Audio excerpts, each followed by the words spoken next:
وأنت الصلوات اللهم صل على محمد وآل محمد وعجل فرجهم. نعرہ تکبیر، اللہ اکبر، نعرہ رسالت، یا رسول اللہ، نعرہ حیدری، یا علی، آواز بلند صلوات. اللهم صل على محمد وآل محمد وعجل فرجهم. ماشاءاللہ. مجلس کی قبولیت کے لیے بآواز بلند صلوات. اللهم صل على محمد وآل محمد وعجل فرجهم. اپنے گناہوں کی بخشش کے لیے بآواز بلند صلوات.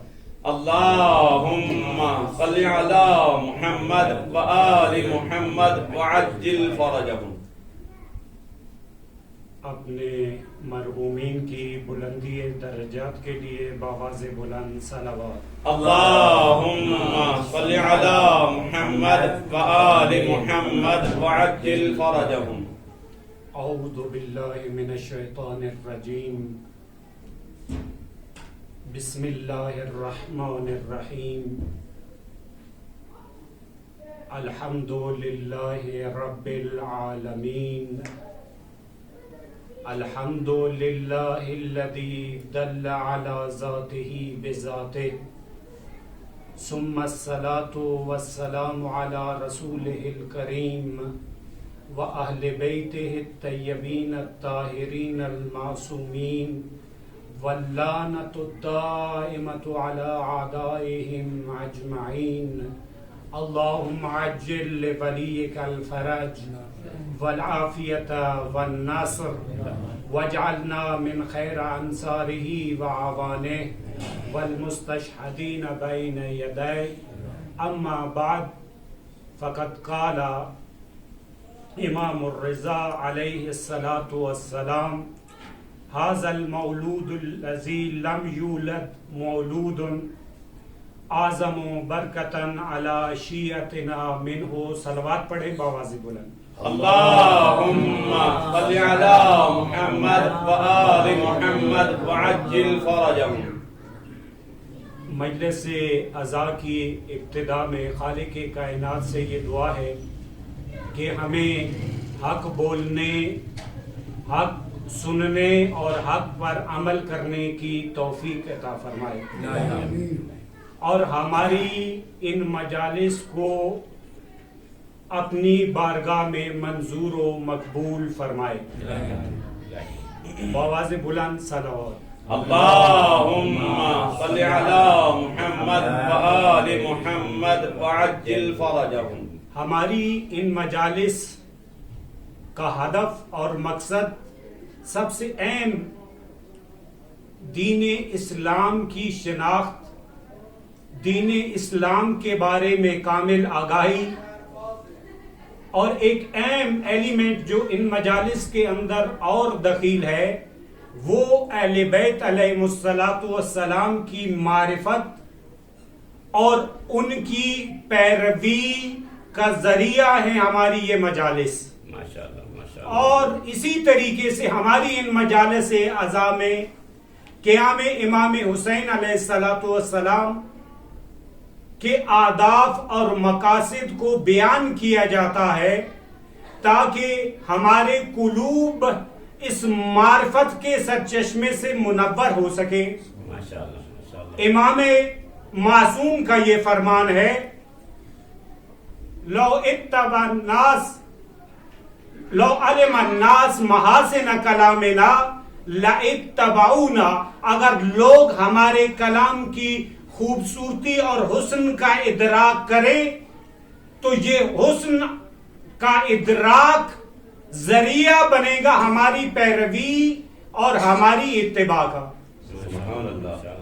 آپ کے سامنے جس فرمان ذیشان کی تلاوت کا شرف حاصل کیا اس میں آپ کے اور ہمارے مولا امام رضا علیہ الصلوۃ والسلام یہ ارشاد فرماتے ہوئے نظر آتے ہیں کہ ہمارے شیعوں کے لیے اس سے پربرکت ترین مولود پیدا ہی نہیں ہوا.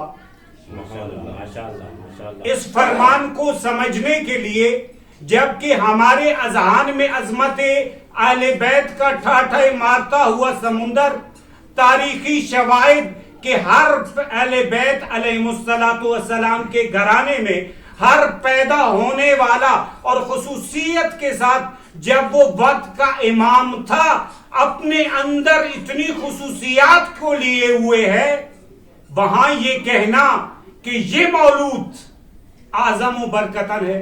ماشاءاللہ ماشاءاللہ۔ آپ دیکھیں تاریخ شاہد ہے، جناب سیدہ سلام اللہ علیہا سیدۃ النساء العالمین ہیں، ام ابیہ ہیں، آپ کی ولادت کے ذریعے سے پیغمبر کو خیر کثیر عطا کی گئی۔ ماشاءاللہ ماشاءاللہ۔ اسی طریقے سے میرے اور آپ کے مولا امام علی علیہ السلام کو دیکھیے کہ جن کو بیت اللہ کے اندر ولادت کا شرف ملا،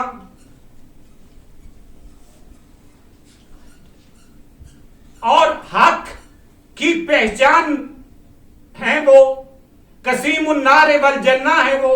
اسی طریقے سے حضرات حسنین کو دیکھ لیجئے، سیدہ شباب اہل الجنہ ہے۔ ہر مولود اپنے اعتبار سے بابرکت ترین مولود۔ اسی طریقے سے امام زین العابدین کو لیجئے، امام زین العابدین علیہ السلام زین العابدین سید الساجدین ہیں۔ اسی طریقے سے امام باقر کو لیجئے، شکافندہ علوم ہیں، علوم کے اوپر علوم کو واضح اور اشکار کرنے والے ہیں آپ۔ امام جعفر صادق کو لے لیجئے، امام جعفر صادق علیہ السلام بنیان گزار مذہب جعفریہ ہے۔ ماشاءاللہ ماشاءاللہ۔ اور جس مدینہ فاضلہ میں آپ کے شاگردوں کی تعداد ہزاروں میں تھی، اور وہی شاگرد مختلف علوم اور فنون میں جنہوں نے نام پیدا کیا، آج مختلف فرقوں کے جو بانی ہیں وہ آپ کے شاگردان میں سے ہیں، لیکن یہ سب ہوتے ہوئے کیوں کہا گیا امام جواد علیہ السلام کو کہ یہ مولود ھذا المولود الذی، یہ مولود جو آپ کے سامنے ہے یہ پربرکت ترین مولود ہے۔ ماشاءاللہ ماشاءاللہ۔ ظاہراً اس فرمان کو سمجھنا دقت طلب ہے کہ کیسے امام علیہ السلام، اگر کسی اور نے یہ بات کی ہوتی تو ہم کہہ سکتے تھے کہ شدت جذبات میں آ کے یہ بات کہہ دی۔ بھائی یہ تو وہ گھرانہ ہے، بولتا ہی وہی کچھ ہے جو رضائے پروردگار ہوتی ہے، ماشاءاللہ ماشاءاللہ۔ رضائے پروردگار کے علاوہ زبان کھولتے ہی نہیں ہے۔ ماشاءاللہ ماشاءاللہ۔ تو کیسے امام علیہ السلام کے اس فرمان ذیشان کی ہم توضیح کریں؟ اس کو سمجھنے کے لیے سب سے پہلے آئیں کچھ لمحے کے لیے یہاں رک کے فرقہ واقفہ سے آشنائی ضروری ہے، کیونکہ امام جب یہ فرمان ارشاد فرمایا ہے اس وقت یہ فرقہ وجود میں آ چکا تھا۔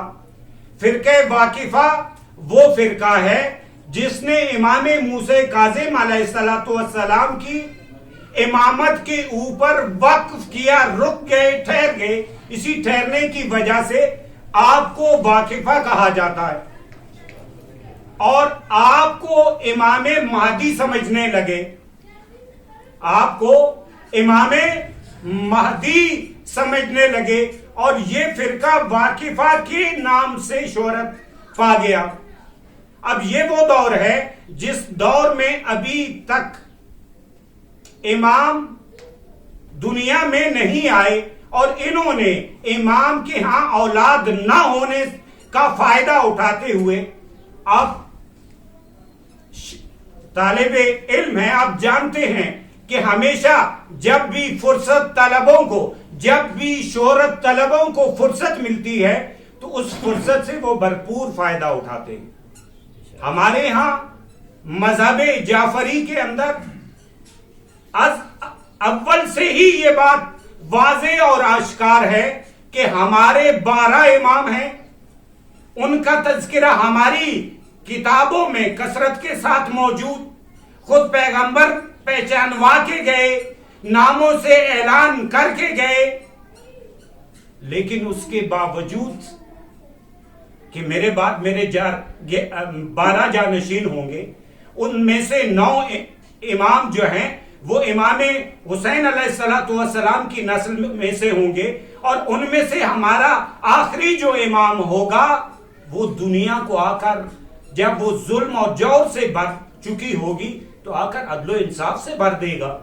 یہ ہماری روایات کے اندر موجود، لیکن اس کے باوجود دیکھیں فرصت طلب، شہرت طلب، مقام طلب کسی بھی فرصت کو ہاتھ سے جانے نہیں دیتے.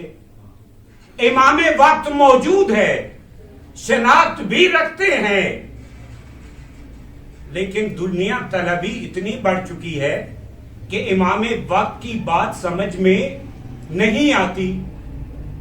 اب یہی جو اس فرقے کے بانی ہیں، متعدد دفعہ انہوں نے خط کے ذریعے سے امام علیہ السلام کو یہ بیان کرنے کی کوشش کی اور سمجھانے کی کوشش کی کہ بھائی ہمارے امام آپ نہیں ہیں، کیونکہ آپ صاحب اولاد نہیں ہیں، لہذا امامت جو ہے وہ آپ کا حق نہیں ہے، آپ کا یہ منصب نہیں ہے. لہذا ہم نے امام کاظم علیہ السلام کو اپنا آخری امام مانتے ہیں اور وہی حضرت مہدی ہیں.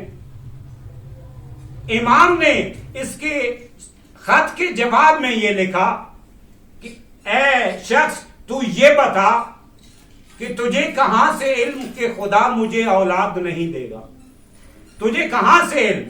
یہ وہی لوگ ہیں جو رسول خدا کو کہتے تھے کہ یہ ابتر ہے، یہ وہی لوگ ہیں، یہ وہی سلسلہ ہے جو رسول خدا کو کہتے تھے یہ ابتر ہے. لیکن خدا نے آپ کو جناب سیدہ عطا کر کے یہ سند عطا کی کہ اِنَّا أَعْطَيْنَاكَ الْكَوْثَرَ، کہ اے پیغمبر ہم نے آپ کو خیر کثیر عطا کی. آواز بلند صلوات. اللهم صل على محمد وآل محمد وعجل فرجهم. اب یہ اس فرقے میں مذہب جعفریہ جو اساس اور بنیاد تھی اس کو ہلا کے رکھ دیا. ہمارا نظریہ اور عقیدہ یہ ہے کہ ہمارے 12 امام، ان میں سے آخری امام حضرت مہدی، خوب انہوں نے آ کر 7ویں امام کے اوپر رک کے نہ صرف یہ بعد والے اماموں کا انکار کیا، بلکہ وہ تو یہ سمجھ رہے تھے کہ شاید اس سے پہلے کی امامت ثابت ہو جائے گی. انہوں نے ان کی امامت کے اوپر بھی اشکال کر دیا، کیونکہ ان کو قبول کرنا ہے تو من حیث المجموع حکم آیا ہے، نہ یہ کہ ایک کو قبول کر دو باقی کو چھوڑ دو، 2 کو قبول کر دو باقی کو چھوڑ دو. نہیں، یہاں حکم جو آیا ہے وہ ان 12 کی اتباع کا آیا ہے اور ان کو جانشین پیغمبر معرفی کیا گیا ہے. اب انہوں نے نہ صرف یہ کہ امام رضا علیہ السلام کی امامت کا انکار کیا، نہ انہوں نے باقی اماموں کی امامت کا بھی انکار کر دیا. کہیں کنی کا کھل کر کے امام رضا کے بعد جتنے بھی امام ہیں ان کے ہاں وہ امام ہی نہیں، امام کے بعد جتنے بھی امام ہیں وہ ان کے ہاں امام ہی نہیں. اور ان سے پہلے بھی چونکہ حکم یہ آیا ہے اول سے لے کے آخر تک کی شناخت کروانے کے بعد کہ ان سب کی اتباع کرنی ہے. اب ایسے ماحول میں کیا امام جواب لکھ رہے ہیں؟ امام یہ کہہ رہے ہیں کہ تمہیں کیا معلوم کہ خدا مجھے اولاد سے نہیں نوازے گا. اور پھر فرمایا کہ انہی شب اور روز میں خدا مجھے میرا جانشین عطا فرمائے گا. جو حق اور باطل کو واضح کر دے گا. امام نے یہ جملہ کہہ کے کہ مجھے ایسا جانشین دے گا جو حق اور باطل کو واضح کر دے گا، تو اس کے ذریعے سے، امام کے اس فرمان کے ذریعے سے مذہب واقفیہ، فرقہ واقفہ کے اوپر خط بطلان کھینچ دیا امام نے کہ ہمارے اس فرزند کے ذریعے حق اور باطل واضح ہو جائے گا. اور جب دیکھیں لجاجت کی ایک انتہا ہوتی ہے، جب انسان حد سے گزر جاتا ہے پھر اس کے لیے کچھ بھی کہنا آسان ہو جایا کرتا ہے. اب یہ کہہ رہے تھے، ان کا ادعا یہ تھا کہ آپ کے ہاں اولاد نہیں ہے. خوب ٹھیک مان لی بات آپ کی، لیکن جب اولاد مل گئی اب تو پلٹ آؤ. اولاد تو خدا نے عطا کر دی، آپ کی مشکل یہ تھی آپ صاحب اولاد نہیں ہیں، آپ امام نہیں ہو سکتے. اب جب خدا نے اولاد عطا کر دی تو اب کس لیے ٹھہرے ہوئے ہو، پلٹ آؤ. لیکن تاریخ کا مطالعہ کرنے سے یہ پتا چلتا ہے کہ یہ لجوج واپس نہیں پلٹے، بلکہ امام کے اس فرزند کی نسبت امام کی طرف جو تھی، یہ کہا کہ یہ امام کے فرزند ہی نہیں ہے، کہ یہ امام علیہ الصلوۃ والسلام کے فرزند ہی نہیں ہے. ان کی رنگت گندم گوں باقی اماموں سے یا آپ سے ملتی ہی نہیں. انکار کر دیا، پھر بھی نہیں مانا. کہا کہ پیغمبر اکرم، مجھے تو آپ نہیں مانتے لیکن پیغمبر اکرم کو تو مانتے ہو نا. جب اس قسم کا مسئلہ ہوتا تھا تو خلافت شناسوں کو بلایا جاتا تھا، اس کے ذریعے سے جو بھی داستان ہوتی تھی وہ واضح ہو جایا کرتی تھی. ہم بھی یہی کرتے ہیں، چنانچہ یہی ہوا. امام رضا علیہ الصلوۃ والسلام ایک باغ کے اندر، امام کے خاندان کے باقی افراد بھی، وہ اس کا خلافت شناس کو بھی بلایا گیا، اور بعد میں امام جواد علیہ الصلوۃ والسلام تشریف لاتے ہیں. وہ خلافت شناس ہر ایک کو بڑی دقت سے دیکھ رہا ہے کہ ان میں سے یہ جو میرے اطراف موجود ہیں، ان میں سے ان کا والد کون ہے. تھوڑی ہی دور آپ بیلچہ ہاتھ میں لیے ہوئے کام کر رہے تھے. کہا ان سب میں موجود اس بچے کا اگر کوئی باپ ہو سکتا ہے تو وہ ہے. ماشاءاللہ. عظمت امام جواد اور عظمت ائمہ اطہار پر بآواز بلند صلوات. اللهم صل على محمد وآل محمد وعجل فرجهم. اب بھی موقع تھا. پہلے یہ کہا کہ اولاد نہیں ہے، خدا نے اولاد سے نواز دیا. کہا یہ آپ کا بیٹا نہیں ہے، ثابت ہو گیا کہ آپ کا بیٹا ہے. لیکن اس کے باوجود بھی ایک ایسی کاری ضرب لگائی عقیدہ مہدویت کے اوپر انہوں نے کہ جو شیعہ بھی تھے وہ دو دل ہو چکے تھے. آیا یہی مہدی موعود ہیں یا نہیں؟ اور ساتھ یہ کہ آیا امام رضا امام بھی ہیں یا نہیں؟ ایک سوالیہ نشان، دو دلی. وہ جو مذہب تشیع کا عقیدہ تھا اس کو متزلزل کر کے رکھ دیا انہوں نے. اب ایسے میں خدا نے جب امام علیہ الصلوۃ والسلام کو بیٹے سے نوازا تو پھر ابھی آپ کا سن چھوٹا ہی تھا، تو امام نے اپنے اصحاب کی موجودگی میں اس بات کا اعلان کیا کہ یہ مولود، ھذا المولود، یہ مولود اعظم و برکت ہماری شیعوں کے لیے پربرکت ترین مولود ہیں. کون؟ امام جواد علیہ السلام. آواز بلند صلوات. اللهم صل على محمد وآل محمد وعجل فرجهم. اب تک کی گفتگو کا نتیجہ یہ نکلا، یہ وہ مولود ہے جس نے آ کر نظریہ ولایت کو قیامت تک کے لیے مشخص کر دیا. نہ صرف یہ بلکہ عقیدہ مادویت کے اوپر ہمیشہ کے لیے مور ثبت کر دی۔ اس وجہ سے میرے امام نے کہا کہ یہ مولود اعظم و برکتن ہے کہ جس کے وجود کے ذریعے سے نظریہ ولایت اور نظریہ امامت پھر سے زندہ ہو گیا۔ عقیدہ مادویت کو یہ سمجھ رہے تھے کہ ہم نے دفن کر دیا، لیکن مکروا ومکر اللہ واللہ خیر الماکرین، یہ چاہ رہے تھے کہ نور خدا کو جو ہے وہ خاموش کر دیں، لیکن یہ وعدہ الہی ہے، یریدون ان یطفئوا نور اللہ بافواہہم، یہ اب پھونکوں کے ذریعے سے یہ سمجھتے ہیں ہم اس چراغ کو گل کر دیں، لیکن جس چراغ کو روشن کرنے والی خدا کی ذات ہو اسے خاموش کون کر سکتا؟ یہ صرف ہمارے اس امام کے ساتھ نہیں، ہر امام کے دور میں یہ کوشش کی گئی، حتی پیغمبر اکرم ہر دور میں کوشش کی گئی کہ نور خدا کو خاموش کر دیا جائے۔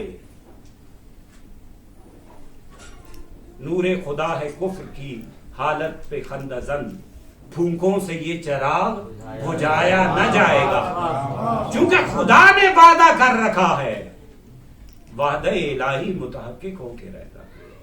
یہ وعدہ الہی تھا کہ زمین کے اوپر شائستہ لوگ ہی حکومت کریں گے، کسی اور کو حق کی حکومت حاصل نہیں۔ تو امام کی ولادت کے ذریعے سے نہ یہ کہ سلسلے امامت کو بقا ملی، بلکہ عقیدہ مادویت کو تروز قیامت واضح اور اشکار کر دیا اس مولود نے۔ اس وجہ سے میرے اور آپ کے مولا نے اس مولود کو بابرکت ترین مولود قرار دیا۔ سبحان اللہ۔ یہ ایک، آگے بڑھے، دوسری کیا وجہ ہے کہ یہ بابرکت ترین مولود ہے جس شخصیت کا آپ اور ہم آج دن منا رہے ہیں؟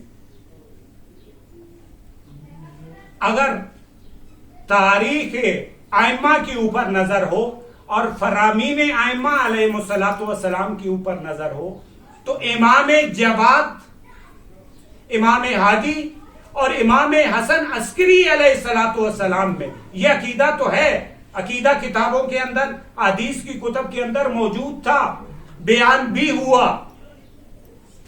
لیکن عقیدہ مادویت کو جس شخصیت نے کھل کے آ کے بیان کیا ہے وہ امام جواد علیہ الصلوۃ والسلام۔ سبحان اللہ۔ آپ کے دور میں آ کر آپ نے دوبارہ سے، دشمن یہ چاہتا تھا کہ عقیدہ مادویت کو ہمیشہ کے لیے ختم کر دیا جائے اور امام موسیٰ کاظم پہ ہی لوگ رک جائیں، آگے نہ بڑھیں، لیکن امام اپنے زمانے کا ہر جہت کے اعتبار سے امام ہوتا ہے، چاہے وہ سیاست ہو، چاہے وہ دیانت ہو، چاہے وہ اخلاق ہو، چاہے وہ گفتار ہو، چاہے وہ رفتار ہو، جس انداز سے بھی دیکھیں، امام جیسی شخصیت زمانے میں اور نہیں ہوتی۔ دشمن اپنے تئیں بڑی کوشش کرتا ہے کہ بڑے بڑے مفروضے اور بڑی غیر یقینی چیزوں کو حقیقت کے روپ میں ڈھالے، لیکن جب امام وقت کو موقع ملتا ہے، امام اپنی ایک جنبش کے ذریعے سے وہ تمام مفروضوں کو خاک میں ملا دیتا۔ سبحان اللہ۔ بس امام علیہ الصلوۃ والسلام کے دور میں آپ حدیث کی کتب کا مطالعہ کر کے دیکھ لیجئے، امام ان تین اماموں کے دور میں خود امام جواد، امام ہادی اور امام حسن عسکری علیہ الصلوۃ والسلام کے ادوار میں عقیدہ مادویت کو واضح اور شفاف طریقے سے تھا کتب کے اندر موجود، لیکن اس انداز سے، جس انداز سے امام تقی اور ان کے بعد کے ائمہ نے بیان کیا، ایسا نہیں۔ لہذا آپ کے اس فرمان ذیشان کہ اعظم و برکتن ہے، آپ نے عقیدہ مادویت کو ہمیشہ کے لیے زندہ کر دیا۔ یہ عام دور نہیں تھا جس دور میں امام علیہ الصلوۃ والسلام زندگی بسر کر رہے تھے۔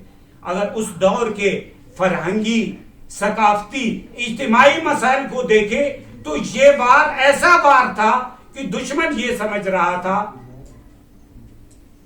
کہ ہم ہمیشہ کے لیے کامیاب ہو چکے ہیں، لیکن وعدہ الہی ہمیشہ کے لیے یہی رہا ہے کہ حق کو ہی غلبہ حاصل ہونا ہے، کوئی اور چیز حق کے اوپر غلبہ پا ہی نہیں سکتی، شرائط جتنے سختی کیوں نہ ہو، یہ وعدہ اور نصرت الہی ہے کہ ہمیشہ حق نے ہی غلبہ پانا ہے۔ لہذا انہوں نے یہ کوشش کی اس دور میں کہ حق کو مٹا کے رکھ دیا جائے،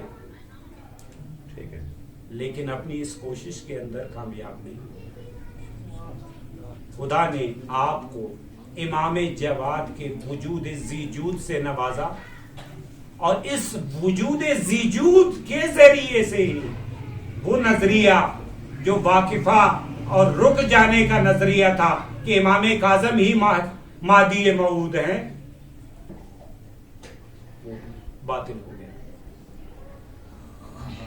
اور وہ شیعہ جو دو دل ہو چکے تھے، آج بھی اگر ہمارے ہاں جس طرح تبلیغات کا سسٹم ہے اور منابر سے بیان کیا جاتا ہے اور مختلف چیزیں ایسی راسخ کر دی گئی ہیں کہ جب امام آئیں گے تو امام کو بھی ہم میں سے بعض لوگ مانیں گے ہی نہیں، کیونکہ جو آپ کہہ رہے ہیں وہ جس کے ہم قائل ہیں یہ اس کے ساتھ مطابقت ہی نہیں رکھتا۔ امام کا انکار، یہ تبلیغات ایک ایسا ایلیمنٹ اور عنصر ہے کہ جس کے ذریعے سے آج دنیا کے اوپر اگر امریکہ حکومت کر رہا ہے تو کس وجہ سے؟ اس میڈیا کے ذریعے سے۔ اس میڈیا نے عوام کے اذہان میں یہ ڈال دیا ہے اگر کوئی سپر پاور ہے، اگر کوئی بڑی طاقت ہے تو وہ یہی امریکہ ہی تو ہے، اس سے بڑا اور کون ہے بتائیے؟ چھوٹے چھوٹے بچوں کے ذہن میں ڈال دیا گیا کہ یہی سپر پاور ہے، اور ہماری تقسیم بندیوں کے مطابق دنیا کی تیسری یا پانچویں بڑی طاقت اسرائیل کا مقابلہ کر ہی کوئی نہیں سکتا۔ کیوں نہیں کر سکتا؟ بھائی آپ ان کی طرف جو چیز پھینکیں گے وہ آپ ہی کی طرف پلٹا دیں گے۔ نظریہ ہے یہ، ہمارے ہاں بچپن سے یہ ذہن میں ڈالا جاتا ہے، ارے اسرائیل پورے عرب ممالک کو چند ہی دنوں میں تو بھگا دیا وہاں سے۔ تبلیغات یہ ایسا ایلیمنٹ ہے ہر امام کے دور میں، نہ صرف ان امام کے ساتھ، امام علی علیہ الصلوۃ والسلام کے دور میں جب یہ ندا دی جاتی ہے کہ آپ مسجد کے اندر شہید کر دیے گئے، کہا علی بھی نماز پڑھتے تھے، خیف نہیں ہے۔ میڈیا کا اتنا غلبہ تھا کہ اس نے لوگوں کے یہ اذہان میں ڈال دی کہ علی نمازی نہیں ہے۔ اس کے ذریعے سے یہ ہوا ہر دور میں، یزید کے دور میں کیوں مان گئے لوگ یزید کو؟ میڈیا تھا، پاور ان کے ہاتھ میں تھی۔ لہذا یہ ایک ایسی طاقت ہے جس کے ذریعے سے آپ بڑے سے بڑوں کو زیر کر سکتے ہیں۔ اسرائیل کا بتایا آپ کو، لیکن ان کا پالا کبھی بھی کسی حیدر کرار اور حیدری فکر رکھنے والے سے نہیں پڑا تھا۔ یہ مرحب کی اولاد سے تھے اور کہتے تھے میں آؤں۔ وہ کہتے ہیں آپ نہ آئیے، ہم جا رہے ہیں۔ وہی تو ہیں یہ جو کل کہتے تھے کہ میں آؤں۔ ایک ایسا دہشت اور رعب بپا کر دیا تھا، کہاں ہوں؟ نہیں، آنے کی ضرورت نہیں۔ یہی اسرائیل کے بارے میں بھی یہی تھا، لیکن جب ان کا واسطہ پڑا علی والوں سے، اور علی والوں کے اس ناڈر لیڈر نے ان کی نفس کے اوپر ہاتھ رکھ کے یہ کہا واللہ ان الاسرائیل اوہن من بیت العنکبوت، یہ فرزند زہرا شرعی قسم کھا کے کہہ رہا ہے، جس کو تم استورا اور قہرمان سمجھ رہے ہو یہ مکڑی کے جالے سے بھی زیادہ سست ہے۔ تو یہ تبلیغات ایک ایسا ایلیمنٹ، ایک ایسا عنصر ہے جس کے ذریعے سے آپ پوری دنیا کے اوپر اپنی دہشت اور رعب جما دیتے ہیں۔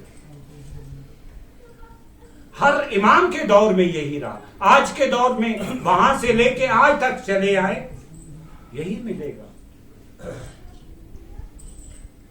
دیکھیں اگر کوئی ایک غیر مسلم یہودی یا مسیح پوری دنیا میں اس کے ساتھ کوئی واقعہ رونما ہو جائے تو اگلے دن اسلامی ممالک سے لے کے پوری دنیا کا میڈیا اس بات کو ہائی لائٹ کر دے گا کہ پوری دنیا کا مسئلہ اس یہودی کا گم ہو جانا یا اس یہودی کے ساتھ ظلم ہونا اس تاریخ کا سب سے بڑا ظلم ہے۔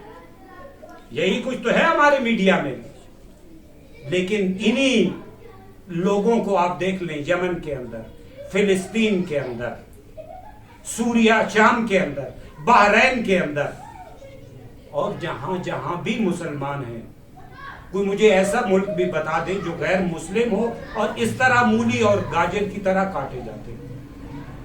آپ کو تاریخ میں ایسے شواہد نہیں ملیں گے۔ تو دشمن کے پاس سب سے اہم عنصر، سب سے اہم ایلیمنٹ ماغیہ کیوں حکومت کرتا رہا؟ یہی میڈیا ہی تو تھا۔ صبح کے وقت ایک جانور دیتا تھا، کہا یہ ماغیہ نے دیا، شام کو کہتا تھا لے لو، کہا یہ علی والے لے گئے۔ نفرت ایسی دلوں میں ڈال دی تھی، کہا علی اور نماز ہو ہی نہیں سکتا۔ یہی ہمارے وقت امام تقی علیہ السلام کے ساتھ بھی یہی ہوا۔ امام رضا کی امامت کا انکار کر دیا واقفہ نے، کیوں؟ تبلیغات کی۔ یہ اس وقت کے امام نہیں ہے، امام موسیٰ کاظم ہے جو مہدی موعود۔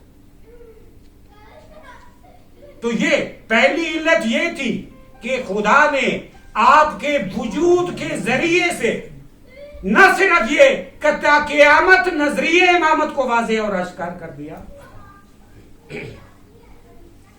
بلکہ عقیدہ مادویت کو ہمیشہ کے لیے دوام بخش دیا۔ اور یہ اتنا آسان نہیں تھا، کیونکہ امام کے ادوار میں آپ امام کی فرمائشات میں دیکھیں تو ایک واضح طور پہ آپ کو نظر آئے گا کہ عقیدہ مادویت کی پایہ گزاری اور اس کو جس انداز سے امام نے بیان کیا ہے، یا امام کے بعد کے جو دو امام ہیں اس سے پہلے اس طرح سے نہیں ملے۔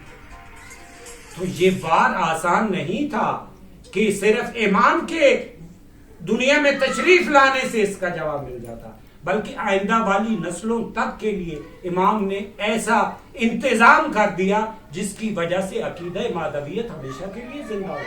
سبحان اللہ۔ تو یہ وہ اسباب تھے جس کی وجہ سے امام علیہ السلام یہ فرماتے ہیں کہ یہ مولود اعظم و برکت ہے۔ سبحان اللہ۔ آواز بلند صلوات۔ اللهم صل على محمد وآل محمد وعجل فرجهم۔ اب ہر امام کی دور کو جب آپ دیکھتے ہیں تو جہاں آپ کی علمی، فرہنگی، اجتماعی جو مقام ہے، وہ جتنا مقام بیان کیا گیا تھا، جتنی عظمت بیان کی گئی ہے جس شخصیت کی، اس شخصیت کو اسی انداز سے ستایا گیا۔ جتنی شخصیت عظیم تھی اتنا ہی اسے زیادہ ستایا گیا۔ جس امام کے غم میں آپ بیٹھے ہیں، یہ امام اتنا مظلوم امام ہے، یہ اپنے گھر کے اندر بھی مظلوم، ایسا مظلوم امام ہے کہ اپنے گھر کے اندر بھی یہ مظلوم۔ انسان کو جب بھی کبھی مشکل باہر پیش آتی ہے تو گھر میں آتا ہے، زوجہ اس کے لیے اسے تسلی دیتی ہے تو اسے سکون مل جاتا ہے۔ اہل خانہ دکھ درد کو سنتے ہیں، دکھ درد کو سننے کے بعد انسان کو سکون مل جاتا ہے۔ یہی کچھ ہوا نا میرے مولا کے ساتھ۔ جب آتے تھے گھر سے، گھر کے اندر، تو جناب سیدہ چہرے کو دیکھنے کے بعد ایسا مداوا کرتی تھی کہ علی علیہ السلام کو بازار میں ہونے والے سارے واقعات بھول جایا کرتے تھے۔ ایک دفعہ آپ تشریف لائے گھر میں تو بی بی نے عرض کیا، اے علی سنا ہے لوگ آپ کو سلام نہیں کرتے، اے علی سنا ہے لوگ آپ کو سلام نہیں کرتے۔ کہا اگر اتنا بھی ہوتا تو قابل برداشت ہے، اے دختر رسول اب میں سلام کرتا ہوں، لوگ سلام کا جواب نہیں دیتے۔ میں کہوں گا اے مولا علی آپ کے گھر میں جناب سیدہ موجود تھی جو آپ کو تسلی دیا کرتی تھی، آئے دیکھے امام جواد اپنے گھر کے اندر موجود۔ ارے زہر جب دیا گیا تو آپ جانتے ہیں جب زہر دیا جاتا ہے نا، جب زہر دے دیا جاتا ہے تو انسان کی پیاس میں شدت آ جاتی ہے، انسان تڑپتا ہے کہ اسے پانی ملے۔ اب امام جواد اپنے گھر کے اندر کیا چیز کا تقاضا کر رہے ہیں، کہاں تھوڑا سا پانی مل جائے، لیکن یہ اتنی لعینہ تھی، اس نے دروازے کو بند کر رکھا تھا۔ کہا کہ امام کی آواز دروازے سے باہر نہ جائے۔ اس کی جو کنیزیں تھی وہ شور و غل کر رہی تھی۔ اب امام کی مظلومیت دیکھیے، اپنی زوجہ کو تو امام پہ رحم نہ آیا، لیکن ان کنیزوں میں سے ایک کنیز کو یہ رحم آیا کہ یہ خلیفہ خدا اس حالت میں ہے، تڑپ رہا ہے، اسے پانی دے دو۔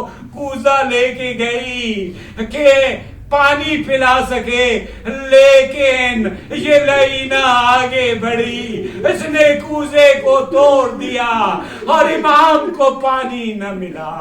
لیکن میں کہوں گا اے امام آپ کتنے مظلوم، اپنے گھر کے اندر موجود، آپ کو پانی نہ ملا، لیکن آپ کے اس غم کو بلا دیتی ہے کربلا، جہاں امام حسین اپنے لیے نہیں ایک ششمائے کو ہاتھ پہ اٹھا کے لے جاتے ہیں اور یہ کہتے ہیں ارے ظالموں اگر قصور ہے تو زین ابن علی کا، اور اس ششمائے کو پانی کا ایک گھونٹ دے دو۔ ارباب عزا خدا آپ کو کسی غم میں نہ رولائے سوائے اہل بیت کے غم کے۔ یہ بڑا مشکل مرحلہ تھا جب امام دنیا سے چلے گئے۔ امام جب دنیا سے چلے گئے تو اس نے اپنی کنیزوں کے ذریعے سے امام کے جسد اطہر کو لے جا کے چھت کے اوپر دھوپ میں ڈال دیا۔ اس اعتبار سے آپ اپنے جد امام حسین علیہ السلام کی شبیہ ہے، جہاں امام حسین علیہ السلام 3 دن بغیر گور و کفن کربلا کی زمین پہ موجود رہے۔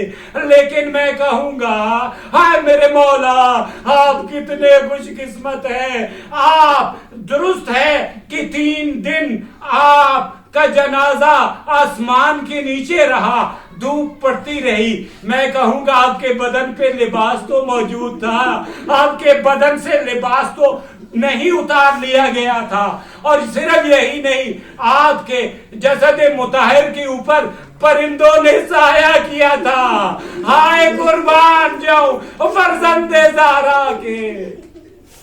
الا لعنت اللہ علی القوم الظالمین وسيعلم الذين ظلموا أي منقلب ينقلبون إنا لله وإنا إليه راجعون۔ پروردگارا بحق محمد و آل محمد، بانی مجلس کی اس مجلس کا اہتمام اپنی بارگاہ میں منظور و مقبول فرما۔ ان کی جو بھی شرعی حاجات ہیں پروردگارا امام جواد کے صدقے میں انہیں اپنی بارگاہ میں منظور و مقبول فرما. حاضرین کی جو بھی مشکلات ہیں پروردگارا بحق محمد و آل محمد ان تمام مشکلات کو دور فرما. پروردگارا بحق محمد و آل محمد حوضہ علمیہ میں رہتے ہوئے علم و عمل کے زیور سے آراستہ ہونے کی توفیق عطا فرما.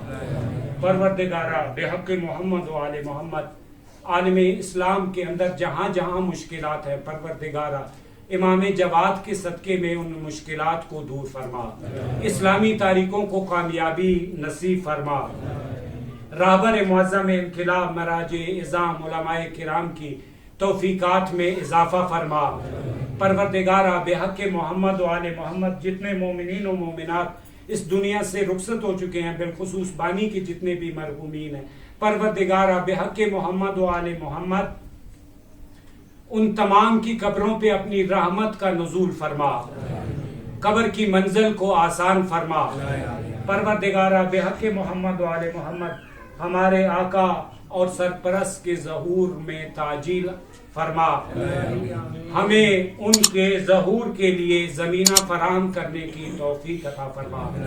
پروردگارا ہماری ان تمام دعاؤں کو قبول فرما.